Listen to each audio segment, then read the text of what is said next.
Well, good afternoon, listeners. Thank you so much for listening, watching Lament of Hope podcast. It's been such a gift, as you guys know, to do these. Please continue to subscribe and share. That's how the word's gotten out over these couple years. And as you guys know, I really enjoy memoirs. I've had many individuals on whose memoirs I have read or have wanted to read, and I've just had some incredible stories with these individuals. And today I have Sean Hotchkiss, who is a well, he was well, he is a he's going to be an author, but he's been a writer for a very long time. He was doing fashion, covering men's fashion for a while for GQ magazine, and then he's had some of his writings appear in like the Wall Street Journal and several other prominent magazines and newspapers. And he's coming out with a memoir in 2 weeks. It's called Hating Women, a memoir of male rage and recovery. And it's being published by Simon Schuster in this month. And by the time this comes out, it'll probably be maybe a week to almost to the day of the publication. And I was struck by the memoir because I was reading about what it was about, and it's a man who's just being very transparent about some of the rage that he's experienced against women in his life, and then coming to this place of healing and journeying through that. And then also being a voice for other men that he's talked to and walked with who have experienced hardships and who have been hurt by women. And I just thought it was such a unique perspective. And I was like, I'd love to talk with him.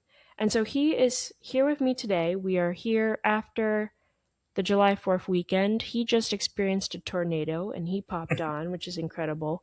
And all of us are rearing from the Taylor Swift wedding that was so incredible that we all couldn't think of anything else.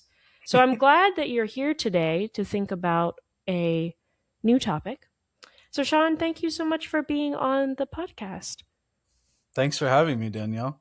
Appreciate it. So, I do want to ask you one thing. Your last name is so interesting. Is there a story behind Hotchkiss, or is that just that's always been like a family generational name that's just kept going? Because I've never heard anyone who's had that name. Yeah, it is a pretty rare name. It's my dad was adopted, and so it was his adoptive father's name, and was passed down in our lineage. I believe it's like Norman or English, dating back to like Anglo-Saxon era. Oh wow! And do you think you'll carry it on, or I don't know. I mean, I would like to try to, but I'm not there yet. does it get mispronounced a lot? Oh my God, yes, and many nicknames, many nicknames Yeah. from What it. do people say? I remember I had like a pretty traumatizing experience in like first grade, I think, with a substitute teacher who came in and called me Sean Hot Kisses. Oh dear. Yeah, it got a good laugh from the crowd or the class. Did you say anything? Or No, I was so shy back then. I was just like squirming in my skin in my seat. oh boy. Do you so for the like writing and the journalism and the passion for writing, did that start when you were a kid, or is that something that came much later when you were an adult?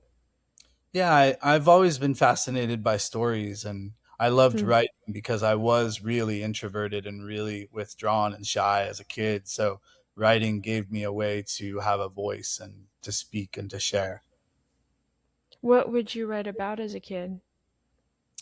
I remember being into writing like, really like short stories about my life and about my family and about my favorite baseball players and about like stuff I like to do and my friends and that like it's kind of funny actually, all these years later having a memoir come out because I think that was the first kind of writing that I was drawn to, is just writing about my life, and I kind of never stopped.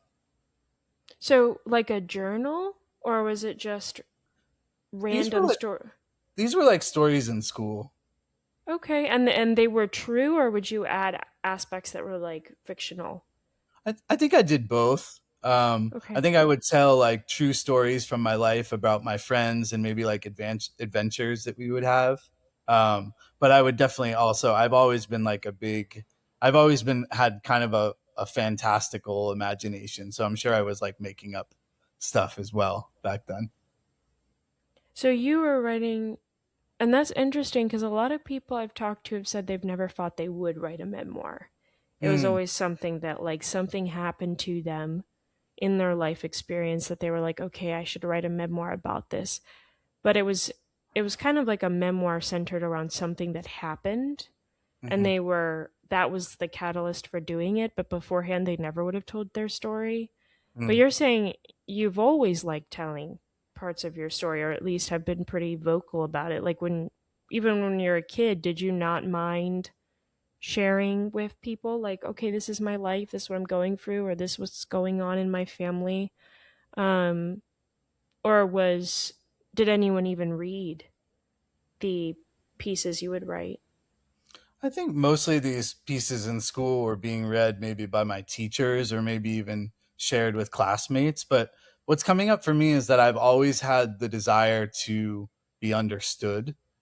Hmm. And so I think writing about my life was my hope or my like plea that maybe someone could understand my inner life more or my experience more, you know? What What do you think that, like, feeling for desire, like that be understood? That's interesting. Where do you think that came from? Like, did you always have that even as a kid? You didn't feel understood? Yeah, I always had it, and I get into this a little bit in my book, but I can remember just, even in my family, I felt really alone a lot of the time. I felt kind of like the black sheep or the alien of my family in many ways, and or my multiple families because I both my parents got remarried, and so I had two families growing up. But yeah, I think as I said, I was really shy, and there was always like I always felt like I had this rich inner life, but I wasn't able to be fully expressed like that outwardly. So I think writing was like my way of being able to kind of share what was going on in that inner life, and it still is, like that's why I like to that's why I like to share. I like to mine my experience for things that I can, share with other people and, maybe lessons I've learned or I've always been pretty driven by that. And then once I started to get into reading other people's memoirs and other people's experiences, like I remember being in third grade or whatever when they give you Anne Frank's book, Mm-hmm. and like I Yeah. remember how much I loved that. Like I was just like, oh my God, this is amazing. She's just telling her story. She's telling these like mundane daily details of going through. Of course, there's a backdrop of, something catastrophic happening on the outside, but she's just really talking about, the most human, simple things. Hmm. Uh, so I love people's stories. I love memoir. I love reading people's memoirs. Yeah. So yeah, I was like, and I think if you can, I think for me and in this book is like if you can have a stories from your own life and you can have these, memoiric elements to it, but then also turn it around and face it outward and kind of have it be like mine for those things that feel more universal to everyone. I think Yeah. that's like kind of the sweet spot.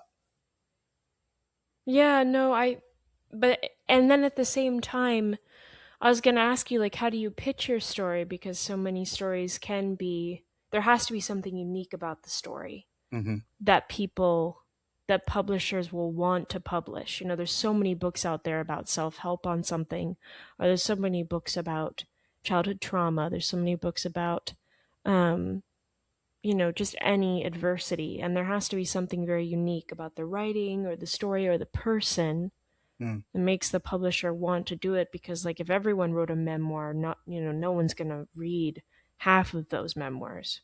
So yeah. what was unique, you think, about your memoir that the publisher was like, yeah, this, I think a lot of people would really enjoy reading this? I think a man writing candidly about his experiences with women is, as crazy as this sounds, like pretty. feels kind of fresh in this, current environment. I think that that's what the publisher really saw, and what I was writing about, specifically writing about like being vulnerable about my challenges in relationships and like what I was learning in them, and really like being as open about that as possible.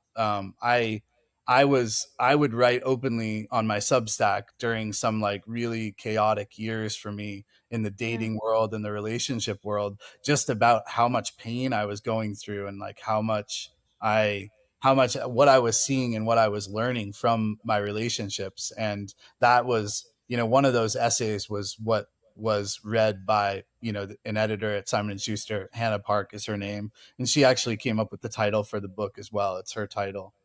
Hmm. Um, and when she read that essay, that's what made her reach out to me and said, hey, I think I've been having this idea around a book, and I think you're having the same idea, like let's get together and talk about that idea.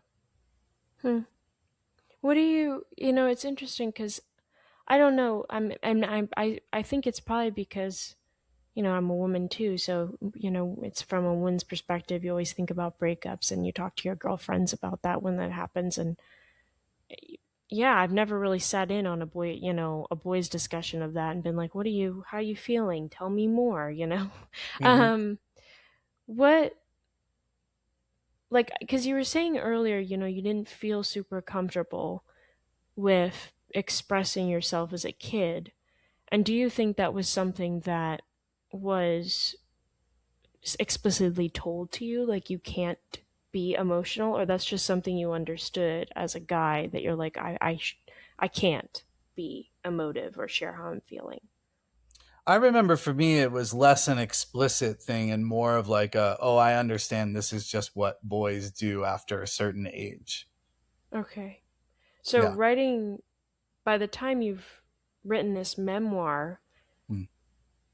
how did you change from being much more inward to, okay, I can tell the world about my experience with really having a hard relationship with women for a long time?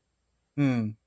Yeah, I mean, I think it happened slowly for me. I started to write personal essays for some of the men's magazines that I had written for, um, around like 2016, 2017.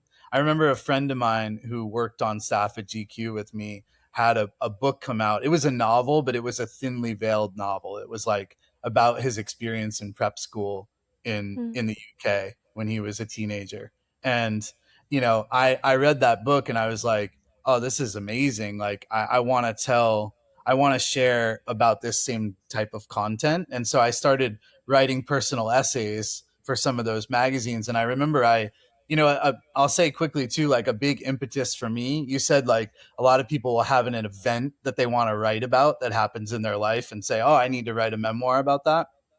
For Yeah. me, from the moment I lost my dad to suicide, I wanted to write about it. So I knew Hmm. that, even when I was 22 and I lost him, it was like I just put it up on the shelf. I knew at some point I would write about that because I like to write. I like to write about things that fascinate me, and his death really really fascinated me. Not only was it extremely painful for me to go through, but it also really fascinated me because he was a man who projected outwardly that he was doing great and that he was very happy. And Hmm. then after his second divorce, I watched that mask come off, and I remember feeling like kind of two ways about it, right? Like on one hand, I was like, "Who is this guy? Like, I don't even know this man."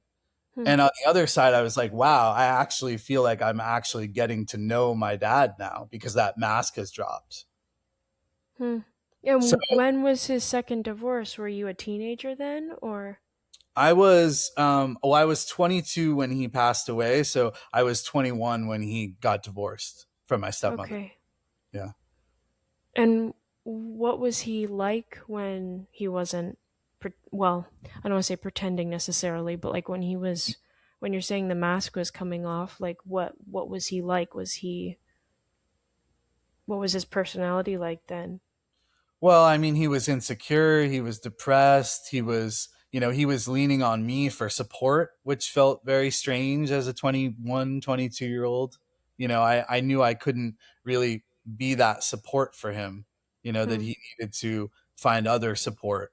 But at the same time, as I said before, I also a part of me kind of loved it because I was like, oh, my dad is like opening up to me finally. I feel like I'm actually getting to know who he is behind the mask. Not that his depression was his whole personality. He was going Yeah. through a lot of pain, but it was, I think there was a part of me that always knew that he was kind of like, you know, it was all rainbows and butterflies, and then it was like that. It felt like at least he was being honest.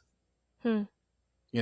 So I tell that because I was fascinated by that transformation.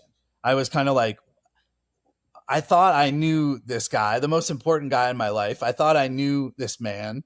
And now I'm seeing this completely different side of this man. Like, I want to know about what just happened and what that transformation, I became fascinated by it. Did you expect, like, were you afraid that something like that was going to happen after the divorce? Like, when you saw him really struggling and grappling with sadness, which you hadn't really seen before, was that, were you afraid that he might decide to end it? 100%. Yeah, I say it in the book. I say, you know, I had an intuition that my father was going to kill himself long before he did, which was a painful process to watch unfold because I remember I was spending as much time with him as I could that year, but I was also at 21, 22. I was getting ready to leave college and go out into the world, so I was at transformative kind of or transitional phase myself. Hmm. So I Yeah. remember like I spent that summer in New York City at an internship, and yet when I could go home, I wanted to go home and be around him. But I was always worried about him. Like, even when you were a kid, or just during this time when you Just during were. this time. Okay. Yeah. And how did you find out he died? I was on a vacation, a short vacation with my girlfriend at the time, and I remember we had gotten very drunk the night before, and so we were like sleeping it off, and um and a woman who he had known, so we were actually staying at like the vacation home that my dad and stepmother had owned together, off the coast of Massachusetts. And Mm-hmm. so there was a woman on the island that they had known, and she came to our door, and she Hmm. like woke us up. Essentially, she was pounding on the door, and she was like, something really bad happened, you need to just call your dad's friend Phil, his best friend. And I was just in a daze. I mean, I was hungover, and I was in the middle of vacation, and I remember going upstairs, and I don't remember a lot from that morning, honestly. It was like, it was kind of like this blackout of sorts. Because I went upstairs and I called his friend Phil, and Phil told me that they had found his car idling over this bridge. He jumped from quite a high bridge. And Hmm. so yeah, it was this whole kind of, it had a allure of a little bit of like an unsolved mystery kind of thing, although they were pretty sure it was suicide. They didn't find his body for days afterwards, though. They did find it. What was your reaction when you first heard that? As I said, I don't really remember that moment very well. I mean, I went into shock for sure. Yeah. I went into Yeah. shock. Yeah. Yeah. Did I don't you? I Oh, go was just ahead. I was just gonna say quickly, I don't think I came out of that moment for 4 years. Um I Hmm. was, I essentially did a, kind of a grief blackout for 4 years after that. I was already like a pretty serious drug addict in college, and the drug abuse just got worse after he died. And then 4 years later, I went to rehab, and that's the first time I came out of it. I remember feeling his death for the first time many years later. Did you feel at all? that you contributed to his death? Like, were you thinking, oh, if I had been there, if I hadn't been on vacation? Was there anything in particular that you couldn't think about when you would think about him dying, or was it just the fact that like he's not here anymore? I can't think about that. Yeah, inevitably I did. I definitely took on a little bit of like, oh, maybe I could have helped him in some way, for sure. I definitely felt that way. Um, but I don't remember that. I don't know how long that hung on for me. Um, Hmm. I remember having the I remember having the realization many years after that, and many years after his death, maybe 10 years, 15 years after his death, once I got into like coaching men and helping men with their lives. I remember having this realization like, I think I'm probably helping all these men with their lives because on some level I'm trying to save my dad over and over and over and over again. Hmm. So when you were in rehab, you said that's when, what made you go to rehab? Did you just get so miserable or? Yeah, I was just I was doing a lot of drugs and I was drinking a lot and I was having signs of, I think the doctor told me I was having signs of late stage alcoholism and I was like 26. Hmm. So what was rehab like? I loved it. Yeah. Yeah, I loved it. I went to a fancy rehab because, I inherited some money after my dad passed. And so I sent myself to like the nice rehab on the island. And I loved it. I mean, I've always been fascinated by vulnerability and by honesty and rawness. And I found all three of those things at rehab. It was like people were really Hmm. telling their stories. They were really open. There was a lot of camaraderie there. There was a lot of like, wow, we're the ones who have like made it through the shit and now we're here. And by no means are we off the hook. In fact, life kind of really starts when we leave here. Um, but while we're here, you know, yeah, it was, I found it to be almost like the first time I had really been able to like really deeply exhale in a long time. Hmm.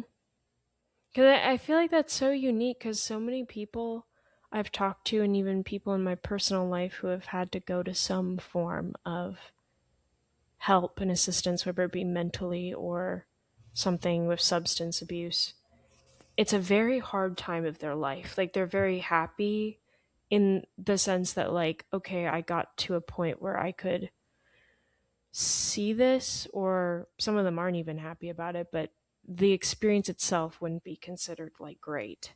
Hmm. Yeah. Yeah, I experienced it as rest, Hmm. It was like I had been my drug of choice was cocaine, so I'd been doing so much cocaine for 4 years, many nights a week, not sleeping very well, like being in a chaotic relationship, like it was like a vacation, honestly. Like I sat by the pool and I got to smoke as many cigarettes as I wanted and just sit in the sun. Like it was like vacation for me. I mean, there was a lot of grief coming up, but to be honest, the grief didn't really feel like it really hit me as strong until I got back into my life. So it was like rehab was like this 30-day break where I got to feel really supported and cared for. Hmm. Then I went back to my life in New York City and was going to AA meetings sometimes twice a day and living with three other guys in an apartment and like it's like that's when it really started to hit me when it was like when I didn't have the insulation of being in this like safe warm place anymore. Hmm. What was what does cocaine like make you if you're taking cocaine? Because I know, some I've seen, like for some drug addicts, it will make them feel something. So it'll make them feel angry, or it'll make them feel very mellow, or completely checked out of whatever situation they're in. And then whatever that emotion is what they really enjoy about it. Hmm. Um, if you are addicted to cocaine, and I'm guessing you're mixing it with alcohol, like is there an emotion you're in most of the time, or you're not even really cognizant of much going on? I felt happy, I felt hopeful, I felt euphoric, Hmm. and and I also felt like I could express. I felt like my inhibitions were gone, specifically with the connection between with cocaine and alcohol, as you referenced. Like there was, I could find a very specific point with tweaking my intake with those that I felt really expressed. So again, it was giving me the thing that felt so hard to access in my everyday life. Yeah. So you got out of rehab and you went back to your life. You're saying that you had roommates and you were going to AA meetings. And the grief started hitting you then about your dad. What what were you experiencing? What was that grief feeling like? Well, I was suicidal for months. It was intense. It was Yeah. it was like I almost felt at times as if I was kind of processing what my dad didn't process by ending his life. You know, it was like Hmm. I was really really it was yeah, I'm taking myself back to that time. And um in this apartment with these guys, I had this fire escape, and I would hang out on there on the fire escape like every night, and I'd smoke, and I'd be really sad. And it was like these feelings, and I get into this in my book. It's like the feelings felt so enormous, you know, after a lifetime of Yeah. not feeling any of these feelings, suppressing for years, as I'd seen done by, you know, my father and most other men in my life. I mean, I grew up in New England. I grew up in a place where there's still like a lot of puritanical attitudes about feelings, and, you know, people are pretty salt of the earth, and like guys are not showing emotion where I grew up. You know, my dad was probably one of the most sensitive men that I knew, and he still was very repressed. Hmm. Um, so it was like I get to 26, 27 years old. I come back from rehab, and all of a sudden I'm sober. So I'm feeling all this stuff. It's coming up every night, and it's like it feels like too much. You know, it really feels like too much. Like it's going to take me out. Um, and I get into this in the book, but you know, this is probably a good segue to say that what I felt like I did to start managing those feelings again is I really got addicted to dating. Hmm. It was like What? yeah, go ahead. Sorry. Oh no, no, I was just gonna ask because I wondered, like, when you said all those emotions, like your father's suicide obviously is a huge thing on its own, but were you also grappling with like two divorces that had happened with your parent, your sets of parents, one biological, one not, and then, you know, even just the addictions and the years that had been wasted in something that you couldn't even truly say you had lived because it was almost fake living in a Hmm. sense, because you're coping with something but it's not really living because it's not truly real, right? And that's not really being happy. It's just a feeling that you've been able to create for yourself. And then um were you mourning all of those things, or was it also just the direction of your life wasn't going the way you had wanted it to go? Like, what were all the emotions you're talking about? Was it simply the, I don't want to say simply, but only the suicide aspect of it? No, I think it was everything that you're saying here. I mean, but I couldn't have told you that at the time. It just it felt like this big dark ball of pain. Like I Hmm. hadn't. I feel like at least in my journey, I don't know if I really get into this in the book, but it started out like when I started feeling that big ball of pain at 26 or whatever. It was like, you know, the process was largely about like breaking it up, you know, feeling it and getting familiar with the different pieces of it, the different aspects of it, right? Um, and then being able to separate things and be like, oh, this is, you know, this is the pain from my parents' divorce, and this is the pain from my relationship with my stepmother, and this is the pain over here from my relationship with my mom. But that didn't come till many years later. In the Yeah. beginning, it was just red hot pain. You know, it was like, I don't know if I can get through this. I'm just feeling overwhelmed in my body every day with this, you know. And it was a lot of grief, you know. I didn't know where the grief was coming from, but the grief was just coming up. I would just sob and sob and sob and sob. Hmm. So, what about dating was attractive to you with all of this? To me, it was like women provided soothing. It was like if I was with a woman, it was like I felt like I got a little bit of relief from that intensity of those feelings that would be there for me when I was alone. Yeah, like just is it just the aura women present, or like the listening ear kind of thing, or I don't even know honestly if I wasn't really sharing what I was going through. It was more the physical comfort okay, of yeah. being with a woman was comforting to those feelings for me, or just I think if I look back in my life and the types of people I was drawn to back then, there was a very similar intensity from the chase, or like the being in kind of that acquisition mode of like looking for someone, or chasing someone who was unavailable, or someone chasing me and I was unavailable. There was a similar flavor of intensity there that was just Hmm. kind of a carryover from the drugs. It's like it feels the same way. It was just another way of producing that same high. Yeah. You know? And what did you like all the women you dated or No, no? no, no. In fact, especially in that era, I remember dating a few women who were really horrible to me.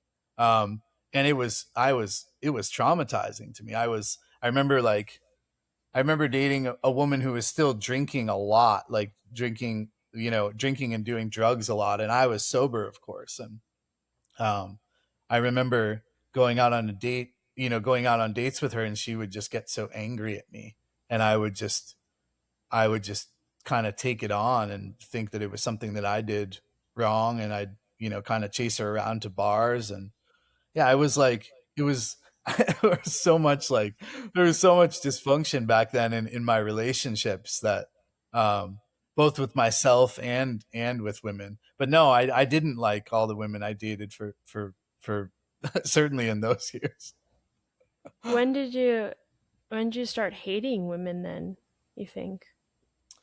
Well, the title is kind of interesting because I I think you know I think I definitely had a lot of hatred or rage towards women, but I also was someone who, like, I really wanted women to like me, you know? Like, and I think a big reason why the title worked so well for me, why Hannah's title worked so great for this book, is that it really caused me to have to I it really like drove me to dive into like where that rage originated from, and for me, yeah, I mean, I always had anger towards women because I had a lot of anger that I never expressed towards both my mother and my stepmother. So, and I go into this in the book, but it's like if a man has unresolved anger towards his mother, he's going to have unresolved anger towards every woman that comes into his life, certainly Hmm. in intimate relationship. What were you mad at your mother's about? Because I'm guessing it must have been different too. Yeah, yeah, definitely. I mean, my stepmother was like kind of a controlling personality, and was pretty cold to me, and so I felt a lot of anger towards her for that. And then my mother was sorry, I'm having a dog outside the door. That's okay. I don't know if you can hear it, but um, yeah. And with my mom, my mom's in my relationship, and I get into this in the book too. But my mom's in my relationship was such a loving relationship. Like there were so many good aspects of it. Like we were like really, really close, especially when she was a single mom, and this was after my parents got divorced, and we were living in like very small apartments together, and we kind of did everything together, so it was like there was a lot of strong like companionship and friendship there as well. So it was like, Hmm. but it was kind of hard for me to pick apart why I was angry with my mom for years. But essentially what I dove into, and what I dive into in some of my work with men around the mother relationship, is that there can be kind of that relationship where a boy, especially a sensitive boy like myself, like, ends up kind of supporting his mother emotionally, um, especially if she's going through something. And it's not like my mom ever asked me for support, but, I could definitely feel that my mom was struggling. She was depressed after my parents got separated, and I Sure. think Yeah. it felt necessary for me and my survival to kind of feel like, oh, well, if I can cheer my mom up or if I can like support her in any way that I can, I should, because that's gonna turn around and help me. Um, Yeah. so yeah, I did. I think that the origins of my anger towards my mom and my stepmother, those were like things I had to really dive into. Those came a lot later in my process. My dad, with losing him the way I did, that was such an obvious place to look. It was like, Right. oh, my Yeah. dad, my dad committed suicide. Like, yeah, so much pain there, so much anger. Like, how could you leave me? And that was a theme, throughout my life with my dad, because he kind of left my house when I was young, when I was 4, when my parents got divorced. So that was an easy place to look, but the mother relationship was, it really took a lot more to kind of dig through the layers of that, if that makes sense. Oh yeah, and I mean, I'm guessing you probably still have things you don't really know. You're gonna figure out later. Because I don't know, the healing journey from hardship and struggle is, I think it is really lifelong. I mean, you can like get, I think, to the basics of like, yeah, this is why, but there are still things I even know in my life, like small things that can happen that remind me of something, and then I'm like, why is that bothering me? And it's really like, Mm, oh. But yeah, that, I mean, and then you think, oh, I'm just starting over again, but really it's just another layer that you just didn't get to before. So, totally. Yeah, absolutely. Those layers are so real. It's true. I mean, like, I have stuff come up for me all the time. I just had something come up last night with my partner now, and you know, she's like, "What is that for you? Like, where does that come from?" And I'm like, "Oh, this definitely comes from my relationship with my mom." Like, yeah. always uncovering things. Well, can I ask, do you, when you think about your family, because is any of your family still living? Yeah, I have. Okay. I have my mom is alive, my stepfather is alive, and my former stepmother is alive, who is talked about briefly in the book as well. So, how do you feel about writing about all this in your memoir with that? And also, like, are you a, do you, because you do have to forgive people who've, like, I mean, you don't have to, but the point being that, like,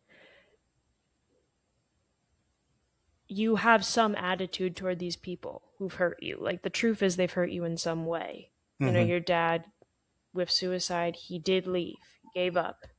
Yeah. With, you know, and obviously that's much more complicated because you feel so much sadness for that person as well, but they also they hurt people when they leave, right? There's trauma that's left behind because people carry that with them forever. That's going to be part of their story. And Hmm. then for your moms, like, they, for one, you know, the cruel or more cold, that's more obvious, right? That's something they didn't do. But Hmm. for another, it's like, you know, mom, why couldn't you be there for me? Why was I Hmm. always there for you even Yeah. though you didn't mean to? That's what happened. So like, how do you think of them now? Is it very hard to think about them in any sort of maternal or fathering way? Like, do they seem more like people that were in your life, or do you still view them as like parental figures that you can look up to in some way? That's a great question. Yeah, I think where I am in my process these days, I think I look at those figures more. I look at my parents more as peers. They're just people. Like, my I feel I think one of the benefits of allowing myself to go through the process of feeling anger, and Mm-hmm. processing unhealed anger from my past, and on the other side of that, grief, right? Like, to your point, like, that grief of like, wow, like, this person wasn't there for me in the way that I wish they could have been. That's a deep grief. you know, a Right. child's grief for their parents, feeling like, that we didn't get like the love that we had hoped for. Obviously we got love of some kind, but maybe not the love that we really wanted. Like, that's a deep grief. But I think, and this is something I talk about in the book too, but I think on the other side of feeling those, and one of the benefits of allowing myself that full roller coaster of feeling all of that unresolved stuff is like, on the other side of it, I feel um, pretty neutral and loving towards my parents as they're living today, and Hmm. also my dad, who's not here. I was just thinking about my dad today. I mean, in many ways, my dad, since he's passed, and especially in more recent years, I feel so connected to him. I feel like I feel so connected to him, like on the other side, or in spirit, or whatever you want to call it.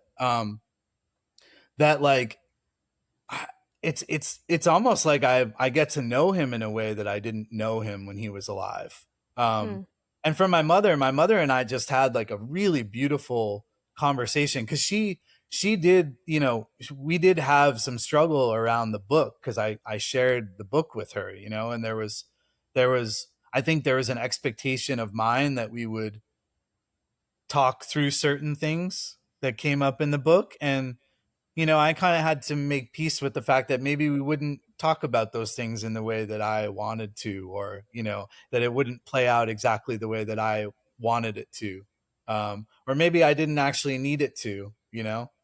Like Um, in the book or when you talked with your mom?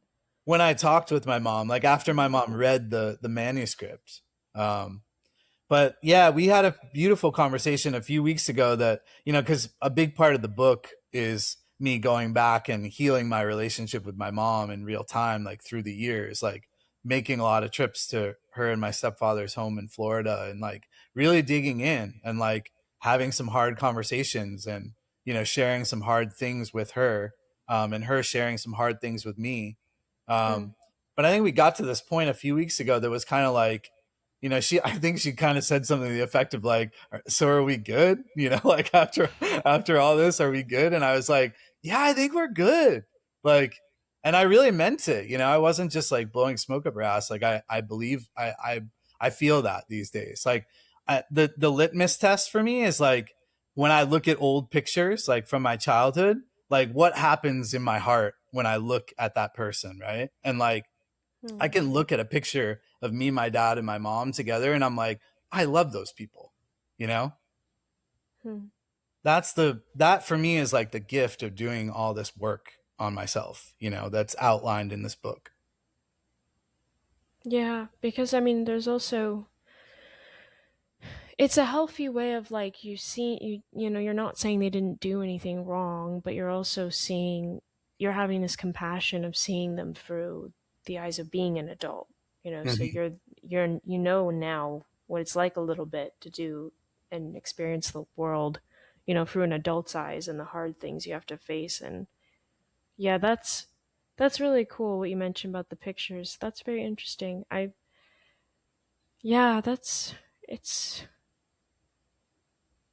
what do you think of when you look at your old pictures? That's an interesting thing. I don't know, it's funny cuz so many I've always considered like really healthy families to be the ones that have all of the pictures, and then the ones that aren't as healthy don't have many pictures. Right. Um but that's really interesting. Um I wonder if I should do that sometime. I don't really like looking back at old baby pictures too much. Really, of anybody. And I don't mean to sound mean when I say that. I think it's just I can't understand what was happening in the picture. So when they're Mm, showing me it and they're like, isn't this so cute or exciting? You're like, but I wasn't there. So I don't like this looks kind of odd to me, or I don't really understand this. I don't really know this person very well. mm, you know? totally.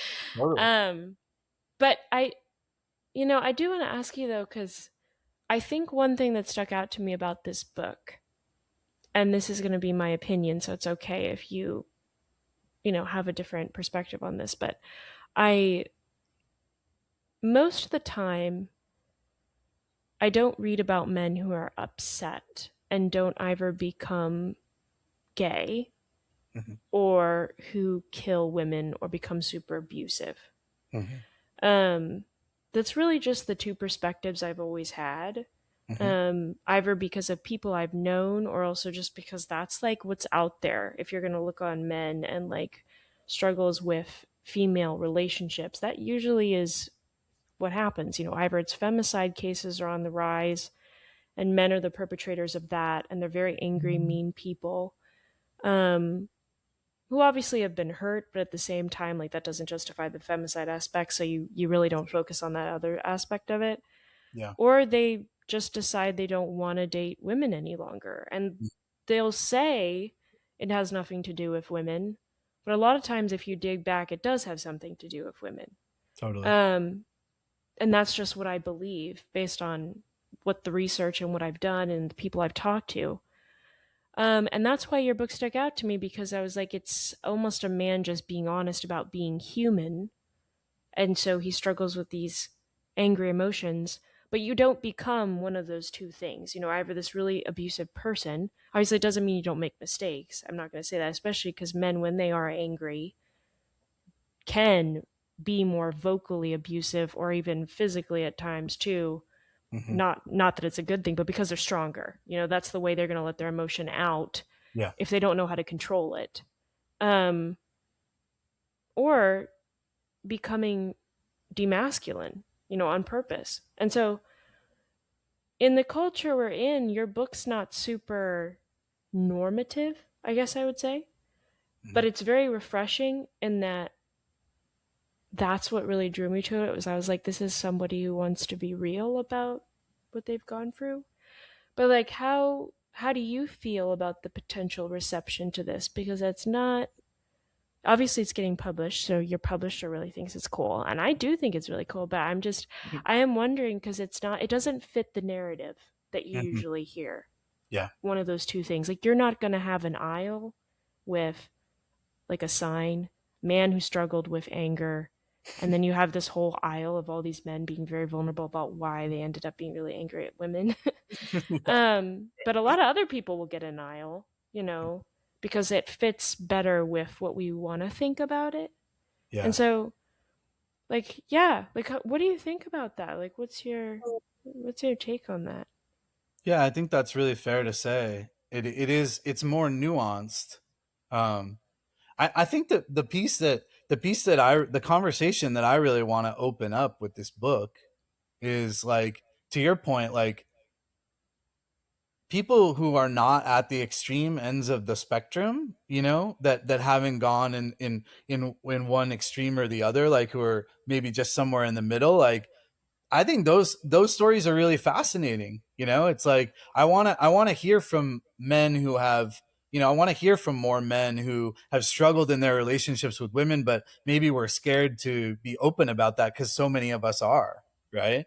Like Yeah. I think yeah, I'm really interested in, I identify as like I've always been a very sensitive guy. I've always been very connected to my emotions. I have big emotions. I'm moody. I'm like I'm a feeler, right? Hmm. And I think a lot of men who are feelers get get get one specific kind of dynamic of programming in their house, which is like their dad is probably not as emotionally available as they'd like him to be, right? Like, because so many dads aren't. Right. So he can't really mirror to him his own sensitivity and his own full range of emotions, right? Like that was me with my dad. It's like, my dad, I felt really tapped into my emotions, but since my dad couldn't mirror that sensitivity back to me, I'm like, well, okay, well, this doesn't make any sense, like I don't really get to see myself in him. um, Yeah. and then because my mom is really sensitive, and so many women, so many mothers are more tapped into their emotions than say the father in the household. It's like Yeah. the boy then goes to the mother for connection because he's getting some emotional connection there, right? Sure. And then I learned that, like, my survival essentially depends on like my approval from this the most important woman in my life, and then subsequently all other women. And Mm. I think a lot of men really, really struggle in that zone because we don't know we're doing it, but it's like we don't have healthy male guidance, and so we for survival, for a good reason, we come to believe that our kind of survival depends on our ability to be liked by, be desired by, be approved by women. And that's where the hatred comes in for me. Is it's not it's I didn't necessarily hate women, but I hated what happened to me around women. You know, Right. I Yeah. hated how I acted. Like I felt so powerless with women because I wanted them to like me so badly. I wanted them to approve of me so badly that it just became like, I'm like, well, I can't be myself, Hmm. you know? So like Yeah. all my relationships ended up just being really ugly. And again, it's not on the women that I was dating. It was like it was on me largely to figure out what was going on internally so that I could figure out how to be authentic with women, because that's what I want. I want to be authentic with everyone. Right. Yeah. Well, can I ask you as a last question? I mean, just to be respectful of your time, you've had a really hard life, you know, and you're not old. You're um and I know you mentioned you have a partner. Like, are you afraid of being a parent, being a dad because of your life? Yeah, I think if you're not afraid of being a parent, like, you're kind of crazy. I just think it's like parenting is the hardest job there is. Like, I think a big piece for me of like having a lot of compassion and understanding for my own parents once I got through a lot of feeling these, long repressed emotions, was like my parents had me when they were 28. If I had a kid when I was 28, that kid would be so effed up. Like, Yeah. I went through so much from the years between 28 and 38 that, like, if I had a 10-year-old through all that, like if I had a child through that, I mean, I would not have been a good parent. So, yeah, I am. I mean, I am like, do you have children? No, not Okay. yet. Yeah, but you want to have children? I do. I'm afraid of having kids though, because for me it was more of I my dad was not a good person. Like he was, my dad was very abusive person, but my mom was just emotionally, she just could not um, cope with life very well at all. And so I think my sister and I did similar to you. We always felt like we were protecting someone or helping someone. Hmm. And there are definitely moments in my childhood that I think were very beautiful, but like I can look back and it was a good memory. But like I I hate to think of like I'm grown up and I don't, unfortunately, unlike you and your mom, like I'm not able to have those conversations. My parents are very staunch that they want to, they really stay in the dysfunction. They're not interested in further discussion. And I think Yeah. that I would never want my child to grow up and say, I don't want to come visit you. I don't want to come home. I don't want to, Yeah. like, that would break my soul that I had done something in a way that had made my child do that.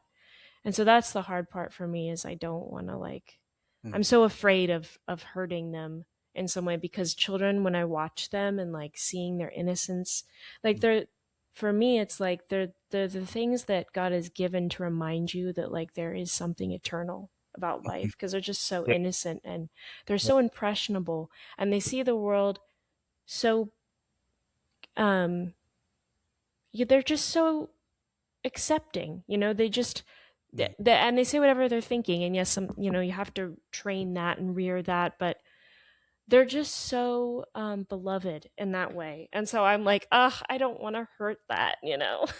Totally. No, I get it. And I get it, and I do feel similar in some ways. I definitely I think I am the quick answer is yes. I am afraid to have kids. I do also want to have a child, at least one. Um, but the thing that I feel good about is I I think the one thing that I would have really loved from my parents that I didn't get is like more transparency and more like ownership. And I Hmm. know that I can do those two things because I do them all the time. I take Yeah. I take accountability for things. I fuck up all the time, and I make amends for that. I say, oh shit, I blew that. Like I know that Yeah. I could do that with my kid, and I have to say that if my parents had done that, I think so many of these things that I carried for so many years would have been neutralized. You know, Yeah. like just repairing. It's the kind of relationship 101, but it's the relationship 101 that so few of us actually get, and many of us actually get so many years later, like in our 30s, 40s, 50s. Well, I think too, because we think of kids as like kids, not humans And, necessarily. So it's like mm, I think we think they don't understand. They couldn't possibly understand. We'll just pass over that, or they're too young, blah blah blah. But the problem is like they're human beings, and they have like thoughts, and they have minds, and they have emotions, and like are do is it like a special rule applies just because they're little people as opposed to like bigger people? You know what I mean? Like when you hurt a bigger person, you obviously say sorry, or at mhm, least you should. yeah. But if you do it for a little kid, it's like, oh well, I'm a parent, and like that would be super embarrassing. Like I'm not gonna say sorry. But you're right. Like if you say sorry, like there's a humility to that. There's a I'm yes, I'm your parent. I have authority over you in that way, but I mess up and I'm sorry. I shouldn't have done that. Yeah. But I do think there is this mentality of like, and I feel bad too, because I think as a parent, you have this pressure. Like I just said, I can't mess up. So if Mhm, I do mess up, yeah. that is my burden to carry for the rest of my life. I'm not going to ever say anything about that. Yeah. But if you, like you said, if you're transparent, perhaps that burden is lifted for both parties more than, Yeah. Yeah, I think the idea of thinking of that kids don't know what's going on is is probably the most like dangerous thing ever. I know. I think that that's phasing out, thankfully. Like I feel like kids actually, at least in my understanding of kids, like you said, they're these pure beings, right? And we're so porous when we're a kid. Like it's like all Yeah. that stuff just goes in. Kids are able to read the emotional temperature of a room so easily. And Yeah. it's like if I think about like I even think about this with dogs and with cats, right? It's like if you like really scream at a pet, like you can feel that shit like going into them, right? Like they're like teeth Yes. in. Yes, they do. And I feel like it's the same with children. It's like they're these pure innocent beings that are pure unconditional love, like looking to just love you and be loved in return, right? And like when we like flip out on them and then don't correct it, don't repair it, I think that's such a big thing. That compounded over time is like a recipe for all sorts of mistrust and resentment, and a lot of the things that I know that I was working out in this book and that I watch people work out all the time. Yeah. And I mean, I definitely, kids aren't angels. They do bad things. They Of can be course. really mean and nasty kids Of sometimes. course. Yeah. But like you said, as an adult, that you have more of a faculty to understand why you're doing something as opposed to a 5-year old. So, Totally. but I want to thank you for talking with me about this. I'm really excited about your book. And for listeners, I'm going to have his website linked under the podcast.